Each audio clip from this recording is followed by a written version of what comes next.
Hello दोस्तों, स्वागत है आप सभी का हमारे चैनल इग्नो सेंटर पर। और अगर आप हमारे चैनल से नए जुड़े हैं तो चैनल को सब्सक्राइब कर दीजिएगा और बेल आइकन दबा दीजिएगा ताकि सबसे पहले आपको कोई इग्नो से रिलेटेड टॉपिक आए तो पता चल जाए। हम इस पर MEG 01, 02, 03 और 04 यानी फर्स्ट ईयर के जितने टॉपिक है उस पर अभी कवर कर रहे हैं सिलेबस को। तो दोस्तों बने रहें हमारे चैनल के साथ अन्य और रिलेटेड टॉपिक के बारे में जानकारी प्राप्त करने के लिए। तो आज का हमारा टॉपिक है Hamlet by William Shakespeare. So friend, first of all we deal with character in the play. Here we have 10 most important character, and at first we have Hamlet, Prince of Denmark. At number 2 we have Claudius, King of Denmark and Hamlet uncle. At 3 we have Gertrude, Queen of Denmark and Hamlet mother. At 4 we have Ghost, Hamlet father. At 5 we have Polonius, chief counselor of Claudius. At 6 we have Ophelia, daughter of Polonius. At 7 we have Laertes, son of Polonius. At 8 we have Horatio, loyal friend of Hamlet. At 9 we have Rosencrantz and Guildenstern, school friend of Hamlet. At 10 we have Fortinbras, Prince of Denmark. So friends, here are some of the important characters you have to memorize before reading the play. And now we begin with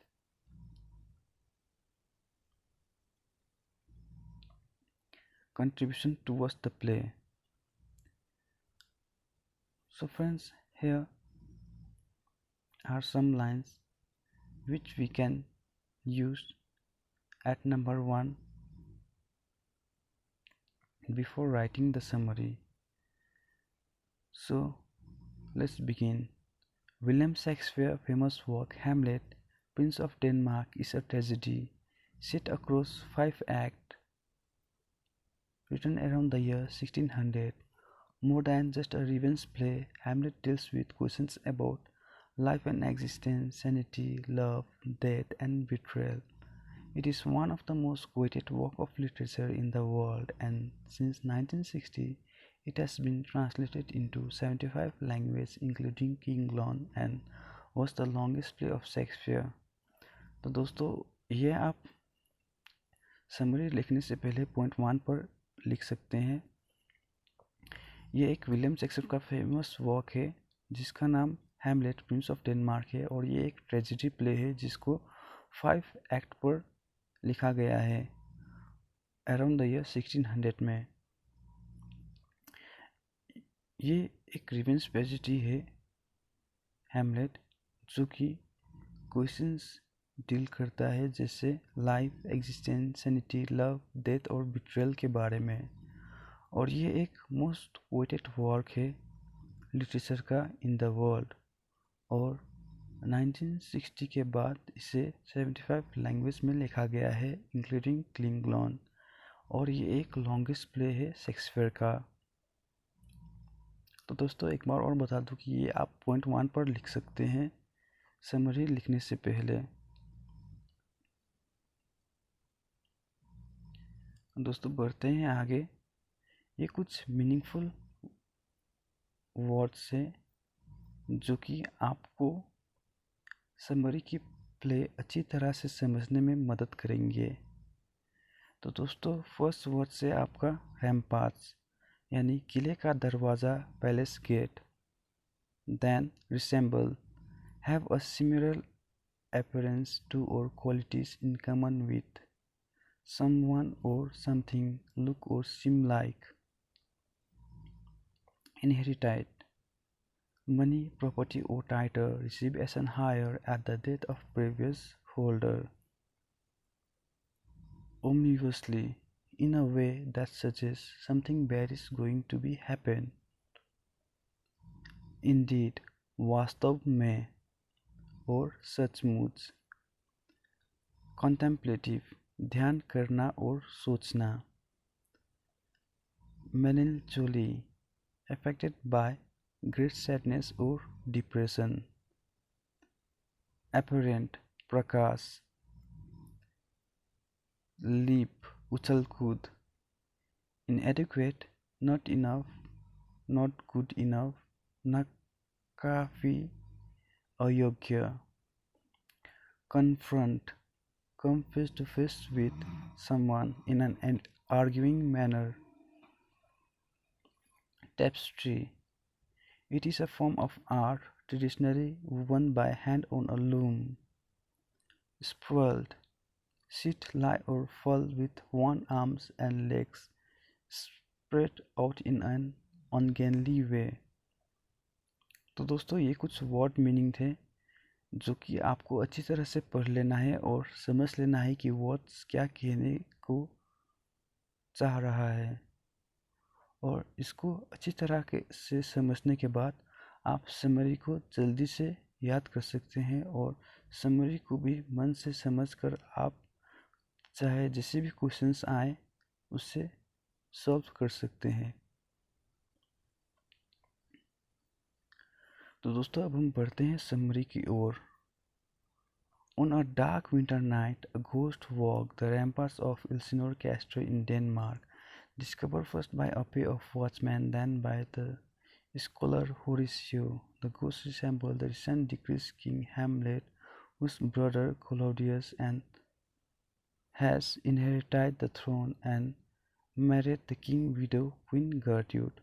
तो दोस्तों ये एक dark winter night है जहाँ पर एक ghost किले के दरवाजे की ओर चलते हुए नजर आता है, और जगह का नाम है एल्सिनोर कैस्टल इन डेनमार्क। पहले तो ये घोस्ट वॉचमैन को दिखते हैं, उसके बाद में वॉचमैन स्कॉलर होरेसियो को बुलाकर ये घोस्ट को दिखलाते हैं, और जैसे ही वो घोस्ट देखते हैं उन्हें लगता है कि ये जो रिसेंट डिक्रीज किंग है, यानी रिसेंट जो किंग की डेथ हुआ है वो है, और जिनका नाम हेमलेट है, और जिसके ब्रदर क्लॉडियस ने उनकी जो राजगद्दी है वो हासिल कर लिया है उनके मृत्यु के बाद, और साथ ही साथ उनकी जो विडो है गर्ट्यूड उससे विवाह कर लिया है। When Horatio and the watchman bring Prince Hamlet, the son of Gertrude and the dead king, to see the ghost, it speaks to him, declaring ominously that it is indeed his father's spirit and that he was murdered by none other than Claudius। और जब होरेसियो और watchman Prince Hamlet जो कि son of गर्ट्यूड है और recent death king की भी सन है, उन्हें घोस्ट दिखाने को ले आते हैं, तब वो जो इस घोस्ट की स्पिरिट है उनसे बात करती है और कहती है कि ओमनिवसली का मतलब है that something bad is going to happen.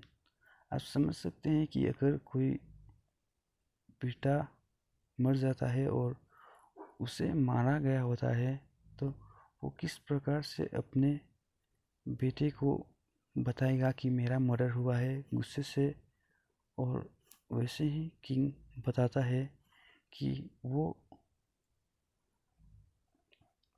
Indeed his father spirit, वो असल में उसके पिता का आत्मा है और उसका मर्डर क्लॉडियस ने किया है। Ordering Hamlet to seek revenge on the man who usurped his throne and married his wife, the ghost disappeared with the dawn। और जो स्पिरिट है हेमलेट को ऑर्डर देता है कि तुम मेरी मौत की बदला लो वो व्यक्ति से जिसने मेरा राजगद्दी और साथ ही में मेरी पत्नी से शादी किया मेरे मृत्यु के बाद। और उतना कहकर घोस्ट डिसअपेयर हो जाता है। और जब घोस्ट डिसअपेयर होता है तो हम देखते हैं डॉन का मतलब है सुबह का जो प्रकाश होता है, यानी 4 बजे 5 बजे तक जैसी रोशनी होती है, रोशनी को आते ही घोस्ट गायब हो जाता है। तो दोस्तों नेक्स्ट लाइन की ओर चलते हैं। Prince Hamlet devotes himself to avenging his father's death, but because he is contemplative and thoughtful by nature, he delays entering into a deep melancholy and even apparent madness. तो Prince Hamlet devotee का मतलब है प्रिय, अपने प्रिय father की death का बदला लेना चाहते हैं, पर वो कॉन्टेम्पलेटिव का मतलब है सोचना। और जैसे ही हमें पता चलता है कि इस पर प्रिंस हैमलेट बदला लेना चाहते हैं अपने फादर का, बट उनकी जो नेचर होता है वो थॉटफुल और कॉन्टेम्पलेटिव होता है, यानी वो एक किसी डिसीजन लेते हैं तो बहुत विचार करके लेते हैं। इसीलिए उन्होंने जो बदले लेने की ख्वाहिश है उसे थोड़ा डिले कर दिया, और वो एक नाटक करने लगे सबके सामने कि वो डिप्रेशन में जा चुके हैं। मेलंचोली का मतलब डिप्रेशन है, और इवन एपरेंट मैडनेस, और वो मैड की तरह बिहेव करने लगते हैं। और नेक्स्ट लाइन पढ़ते हैं। क्लॉडियस एंड गर्ट्यूड worry about the prince erratic behavior and attempt to discover its cause. They employ a play of Hamlet playing Rosencrantz and Guildenstern to watch him. और क्लॉडियस और ग्लोट्यूड जो हैं वो चिंतित हो जाते हैं कि प्रिंस की ऐसे बिहेवियर को देखकर, और वो इसकी तह तक पहुंचना चाहते हैं। और इसीलिए दोनों ने, यानी क्लॉडियस और गर्ट्यूड ने हैमलेट के दोस्त रोसेनक्रंच और गिल्डेस्टीन को हैमलेट की निगरानी करने के लिए एम्प्लॉय किया। When Polonius, the pompous Lord Chamberlain, suggests that Hamlet may be mad in love with for his daughter Ophelia, उसके बाद में पोलिनियस कहता है कि शायद हैमलेट पागलों की तरह उसकी जो डॉटर है ओफेलिया के प्यार में पड़कर हुआ है। और क्लॉडियस भी इस बात को एग्री करके Claudius agree to spy on Hamlet in conversation with the girl.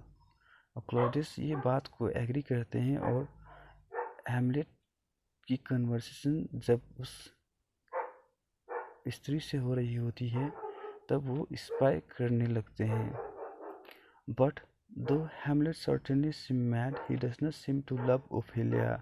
He ordered her to enter a nunnery and declare that he wished to ban marriage. पर हैमलेट पागलों की तरह बिहेव करने लगते हैं, और इसे देखकर लगता है क्लॉडियस को कि हैमलेट ओफेलिया से प्रेम नहीं करते। और हैमलेट ये ऑर्डर देते हैं कि ओफेलिया को तुम नन बन जाओ, और कहते हैं कि अगर मेरा बस चले तो मैं मैरिज को ही बैन कर दूं। अब नेक्स्ट लाइन की ओर बढ़ते हैं। A group of traveling actor come to Elsinore and Hamlet seizes upon an idea to test his uncle guilt. उसके बाद में एक ग्रुप आता है जो कि एक्टर होते हैं, और वो प्लेस टू प्लेस एक्ट करते चलते हैं। तो एक ट्रैवलिंग एक्टर इल्सिनोर में आते हैं, और हैमलेट को एक दिमाग में आइडिया सोचता है कि क्यों ना हम अंकल वाकई ही में गिल्ट हैं या नहीं उसके बारे में सोचें। तो वो उसके बाद में he will have the player perform a scene closely resembling the sequence by which Hamlet imagines his uncle to have murdered his father, so that if Claudius is guilty he will surely react. उसके बाद में Hamlet एक player को मिलते हैं जो कि closely वैसे ही सीन परफॉर्म कर रहे होते हैं जिससे हैमलेट ने सोचा है उसके अंकल ऐसे ही उसके पिता का मर्डर किया होगा बोलकर, और अगर क्लॉडियस गिल्टी है तो वो श्योरली रिएक्ट करेगा बोलकर, और वो प्ले को उसी प्रकार से रच देते हैं। यानी हैमलेट प्ले को उसी प्रकार से वो जो ट्रैवलिंग प्लेयर यानी एक्टर हैं उनको कहते हैं परफॉर्म करे। When the moment of murder arrive in the theater, Claudius leap up and leave the room। और जब वो मोमेंट आता है मर्डर का, यानी जब क्लाउडियस हैमलेट के फादर यानी किंग हैमलेट की मर्डर कर रहे होते हैं, वो सीन आते ही क्लाउडियस उछल कूद करने लगते हैं और रूम छोड़कर चले जाते हैं। Hamlet and Horatio agree that this prove his guilt. और हैमलेट और होरेशियो जो उनके प्रिय दोस्त हैं वो मान लेते हैं कि इससे उनकी गिल्ट प्रूफ होता है, यानी इससे पता चलता है कि क्लॉडियस ने ही हैमलेट का पिता का मृत्यु किया होगा बोलकर। गुस्से में Hamlet goes to kill Claudius but find him praying, since he believed that killing Claudius while in prayer would send Claudius' soul to heaven. Hamlet considers that it will be an inadequate revenge and decides to wait. गुस्से में Hamlet Claudius को मारने के लिए जाता है, पर देखता है कि क्लॉडियस प्रार्थना कर रहा होता है, और हैमलेट मानता है कि अगर मैंने क्लॉडियस को इस समय यानी प्रार्थना करते समय मार दिया तो उसका जो स्पिरिट है वो हेवन में चला जाएगा, और हैमलेट ये भी कंसिडर करता है कि ये एक अच्छा रिवेंज नहीं होगा और थोड़ी प्रतीक्षा करने की सोचता है। Claudius, now frightened of Hamlet's madness and fearing for his own safety, orders that Hamlet to be sent to England at once। और क्लॉडियस घबराने लगता है हैमलेट की ये पागलपन देख के, और उसे अपने जान की फिक्र होने लगती है, और वो ऑर्डर दे देता है कि हैमलेट को इंग्लैंड भेज देना चाहिए बोलकर। तो दोस्तों दूसरी लाइन देखते हैं। Hamlet goes to comfort his mother, in whose bedchamber Polonius has hidden behind a tapestry. Hearing a noise from behind the tapestry, Hamlet believes the king is hidden there. He draws his sword and stabs through the fabric, killing Polonius। और जब Hamlet उसके माता के साथ confront कर रहे होते हैं यानी फेस टू फेस बात कर रहे होते हैं गुस्से में, उसी समय जब पोलोनियस से वो छिपा होता है टेप्स्ट्री का मतलब है एक हैंड वुमन यानी कारपेट के पीछे छिपा होता है पोलोनियस। और जैसे ही हैमलेट को कारपेट के पीछे से कुछ आवाज़ें सुनाई देती हैं, हैमलेट को लगता है कि वो किंग पोलोनियस ही होंगे जो वहाँ छुपे हुए हैं, और वो अपने तलवार निकाल कर वो कारपेट को छेद करते हुए पोलोनियस को मार देता है।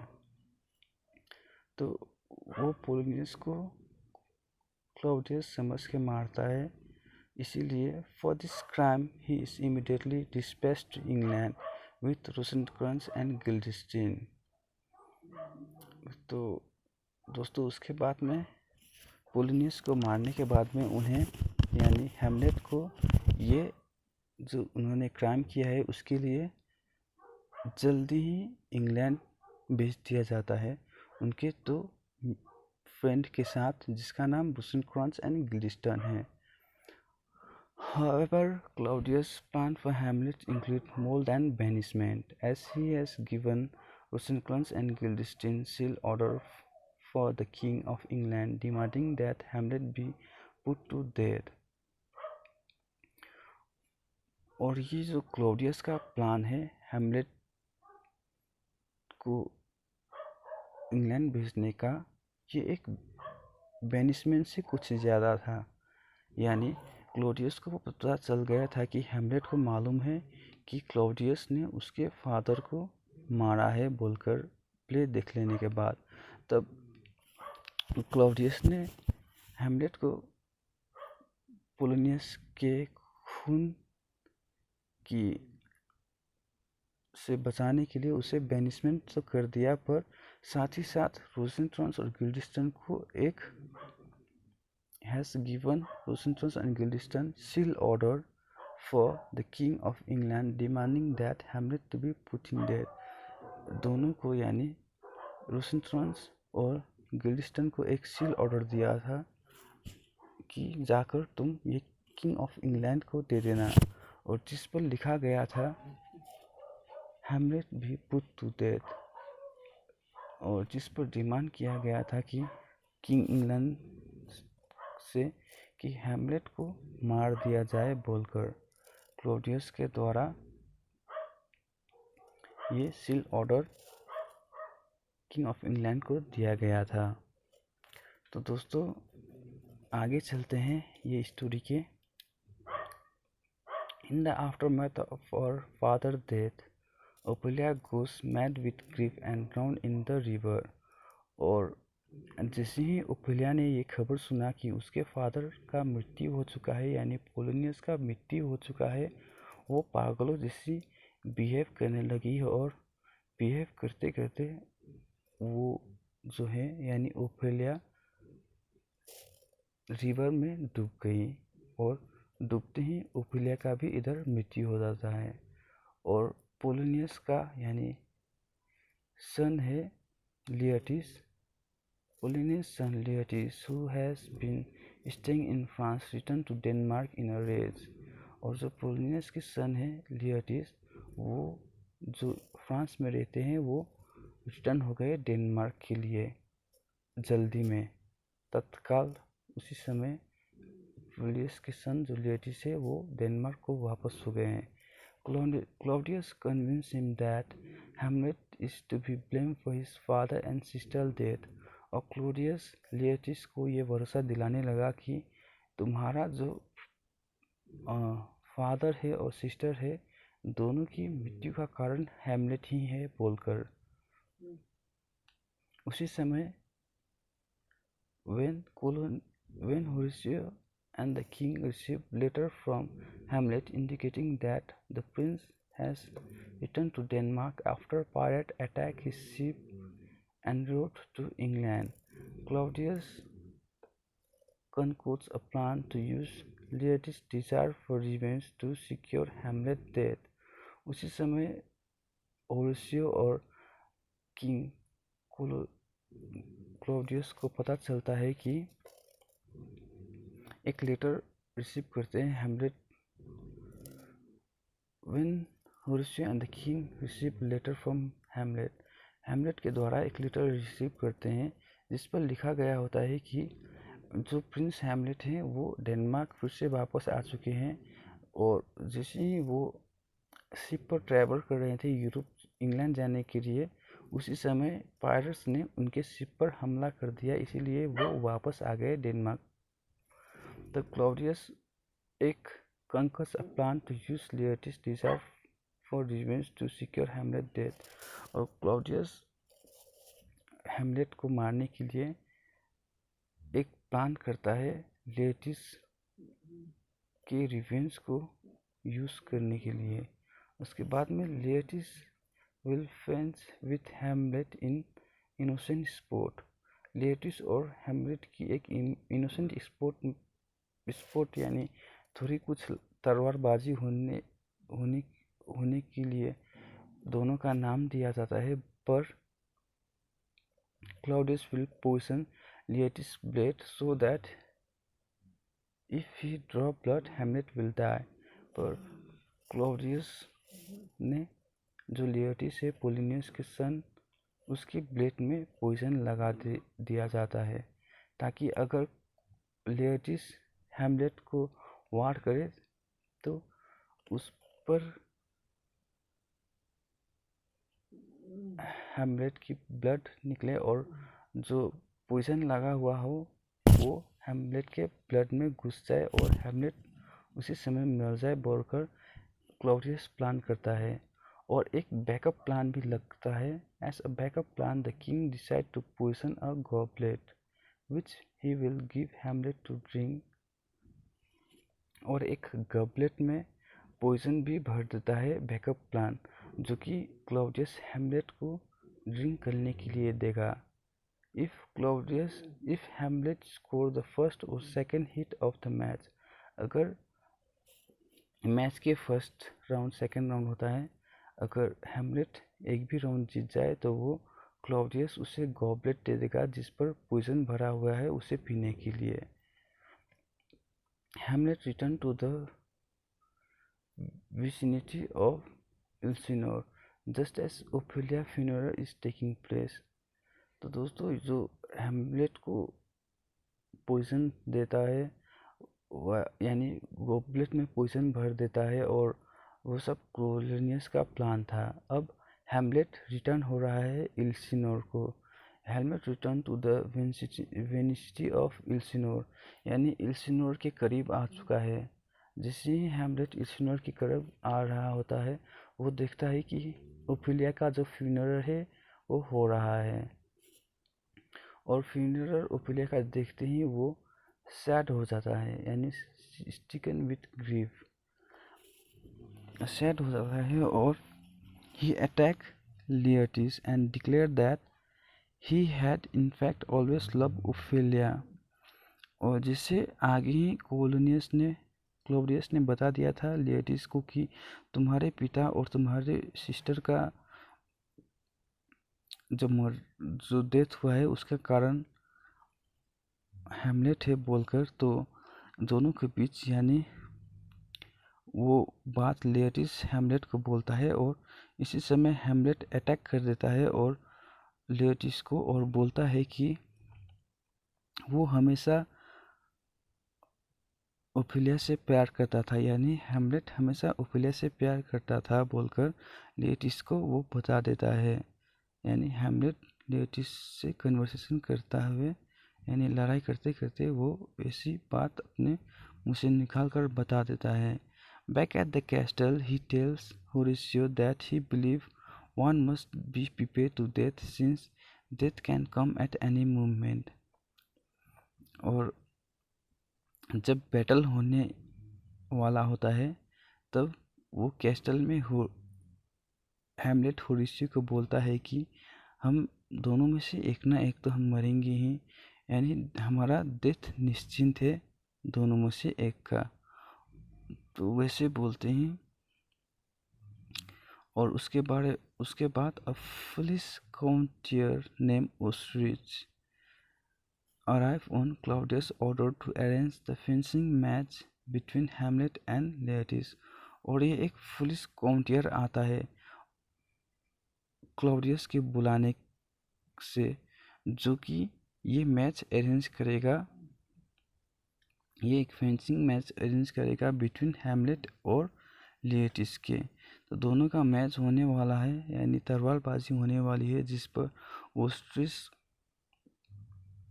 को लिया गया है यानी बुलवाया गया है मैच की तैयारी करने के लिए। तो दोस्तों उसके बाद में देखते हैं क्या होता है। द स्पोर्ट फाइटिंग बिगेन, यानी तलवारबाजी शुरू हो जाती है। Hamlet score the first hit, Hamlet first round जीत जाता है, but decline to drink from the king proffered goblet. पर वो जो किंग क्लाउडियस ने है उसने गॉबलेट पर पॉइजन डाल दिया है, पर जब वो पॉइजनस गॉबलेट हैमलेट को ड्रिंक करने के लिए देता है उसके फर्स्ट हिट की खुशी में, तो वो हैमलेट डिक्लेयर कर देता है, यानी हैमलेट बोलता है मुझे नहीं चाहिए बोलकर। उसके बाद में इंस्टेड गर्ट्यूड take a drink from it, और जो गर्ट्यूड है उनकी माता हेमलेट की जगह वो ड्रिंक के स्लिप पी जाते हैं and is swiftly killed by the poisons, और वो इमीडिएटली ही यानी गर्ट्यूट इमीडिएटली ही मर जाते हैं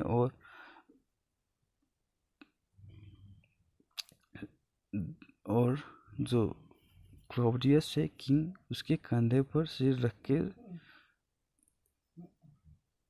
रखते हैं वो मर जाते हैं। और आगे देखते हैं लिएटिस सक्सीड इन वाउंडिंग हेमलेट, यानी लिएटिस ने हेमलेट को घायल तो कर दिया,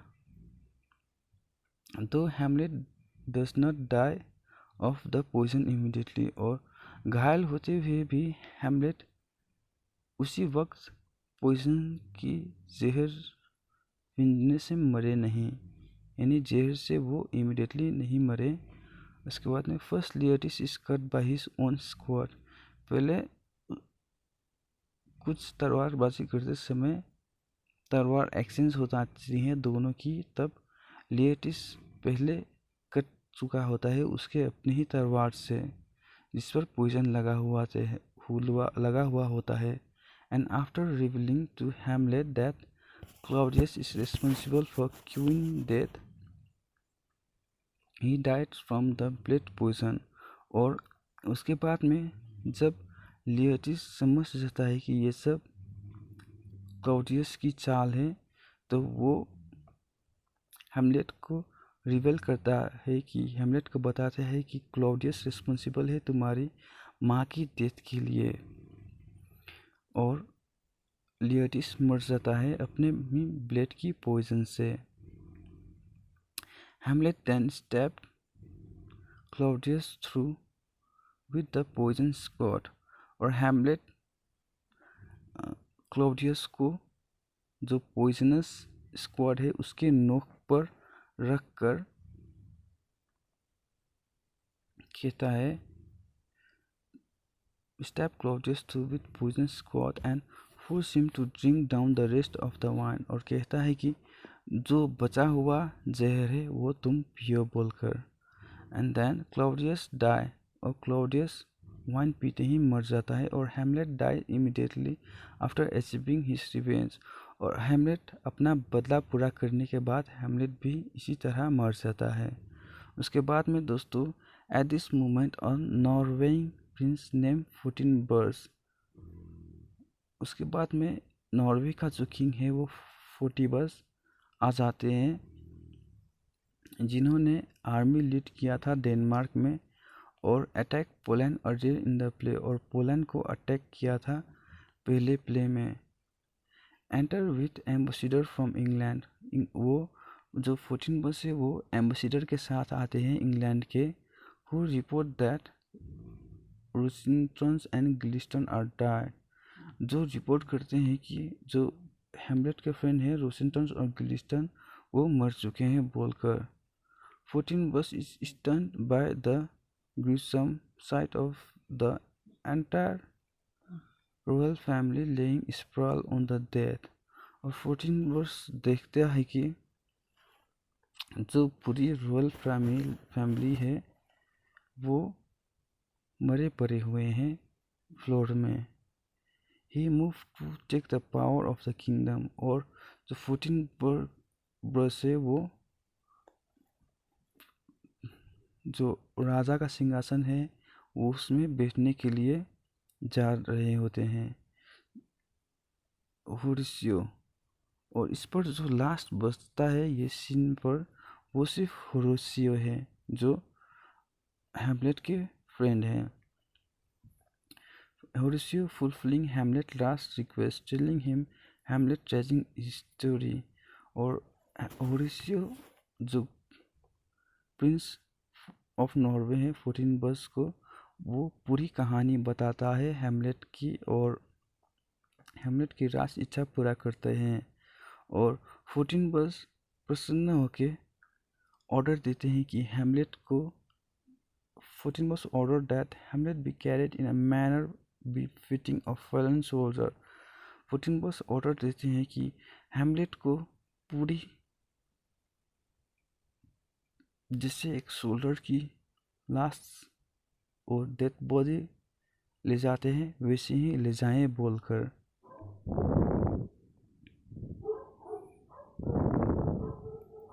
तो दोस्तों हमारा प्ले एंड हो चुका है। होप आप सभी को ये पसंद आया होगा। और ये जो समरी है, ये नोट हमने बहुत डिटेल सर्च करने के बाद निकाला है। तो दोस्तों आप पहले नोट लिखने से पहले पॉइंट 1 पर एक बार फिर से बताना चाहूँगा कि ये समरी जो है वो लिखने से पहले आप पॉइंट 1 पर ये लिख लीजिएगा, कंट्रीब्यूशन टुवर्ड्स द प्ले।